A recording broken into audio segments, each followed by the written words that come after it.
Scholars रेली मकतूब की इस video में आपको तुब्बा अल-अव्वल के बारे में जानने को मिलेगा, जो इन्होंने ही काबे पर गिलाफ चढ़ाने की रिवायत चालू की और इन्होंने ही हुज़ूर सल्लल्लाहु अलैहि वसल्लम को आखिरी नबी मानकर इन्होंने हुज़ूर सल्लल्लाहु अलैहि वसल्म को खत लिखा था। और ये एक बेहतरीन बादशाह और बहुत से मुल्क को इन्होंने फतेह किया।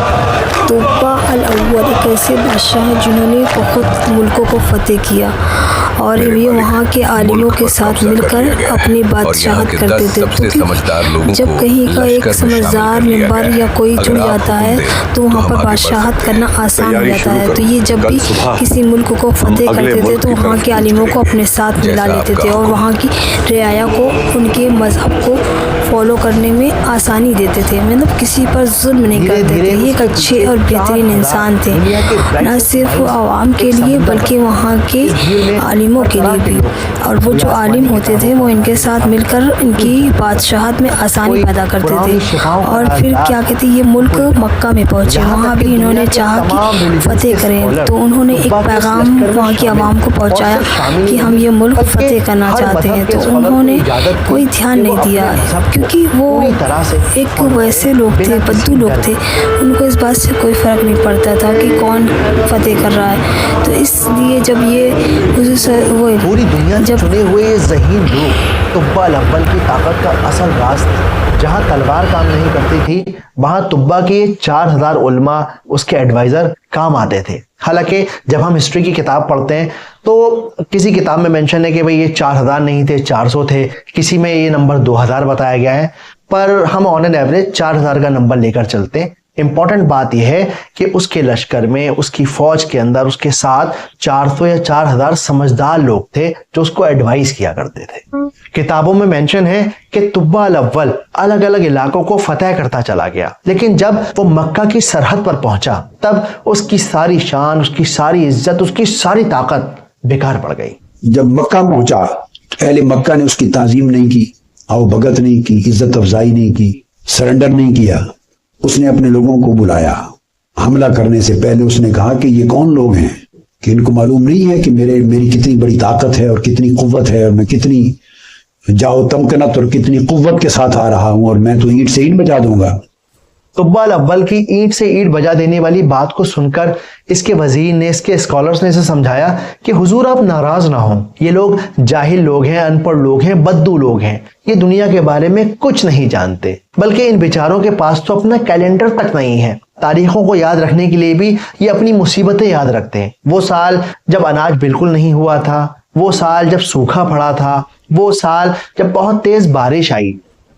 वजीर ने समझाया कि ये लोग इतने नादान हैं कि पत्थरों की पूजा करते हैं, उनके वसीले लगाते हैं। ऐ अल्लाह के वसीले, मेरा ये सफर आसान कर दीजिए और मेरी तिजारत में बरकत व इजाफा फरमाइए। और फिर इसके वजीर ने समझाया कि इन बद्दुओं के पास एक घर है जिसको ये काबा कहते हैं और ये मानते हैं कि ये अल्लाह का घर है और वही है जो इनको बचा के रखता है।